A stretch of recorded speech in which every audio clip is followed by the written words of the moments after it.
Namo Phat, good morning. Thank you for joining me for our daily practice check-in. Listen, listen, listen. This beautiful sound calls us back to our true home.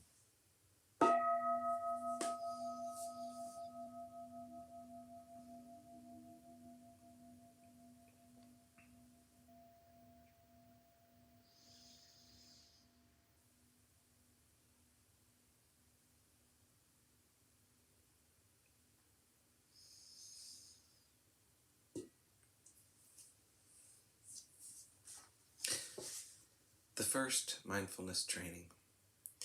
Aware of the suffering caused by the destruction of life, I vow to cultivate compassion and learn ways to protect the lives of people, animals, plants, and minerals. I am determined not to kill, not to let others kill, and not to condone any act of killing in the world, in my thinking or in my way of life.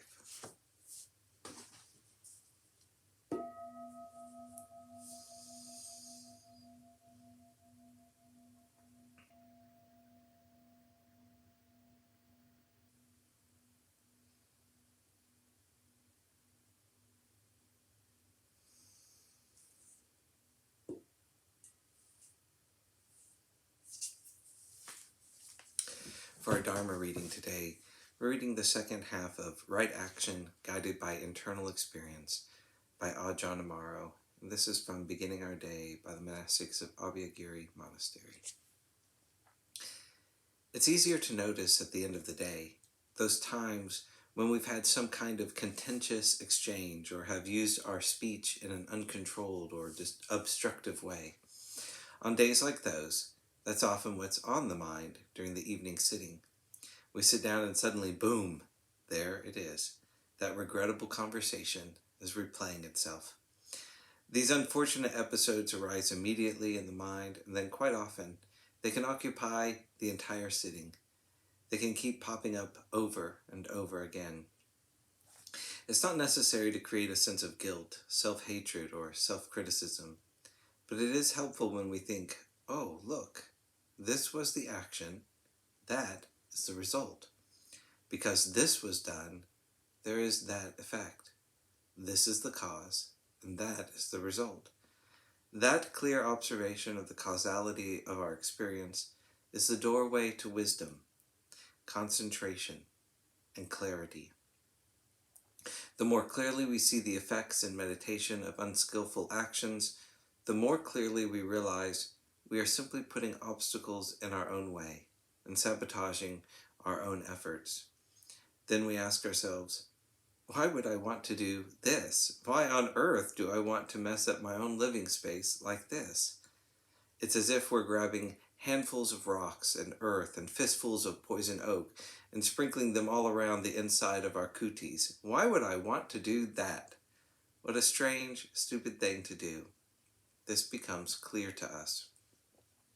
When we reflect on wholesome and unwholesome mind states and recognize their effects on how we act and speak, then that very recognition of cause and effect guides us.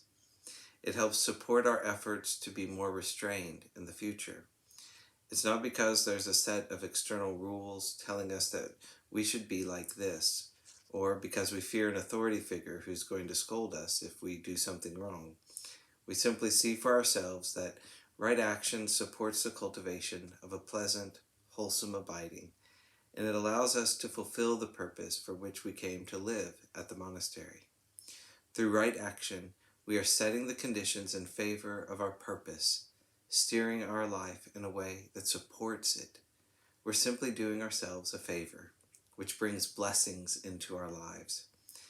It's not that we're never going to make mistakes or lose our way, but we can cultivate that sense of attention, and by seeing how action and speech affect the mind, we can let that recognition inform the way we operate and speak.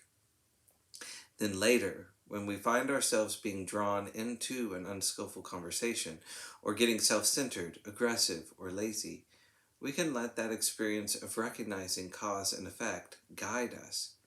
The last time I did that, it took me 3 days to get over it.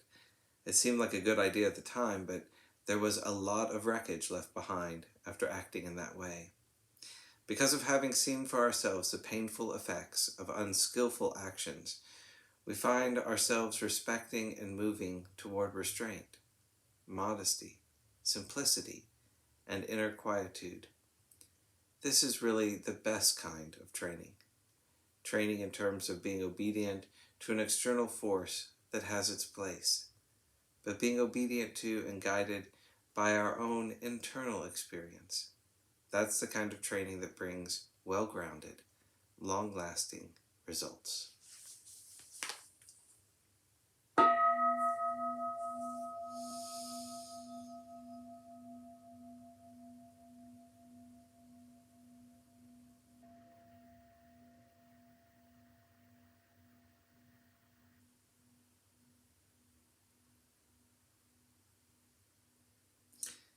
May all beings be well. May all beings be happy. May all beings be peaceful. Sadhu, sadhu, sadhu. Thank you for joining me this morning.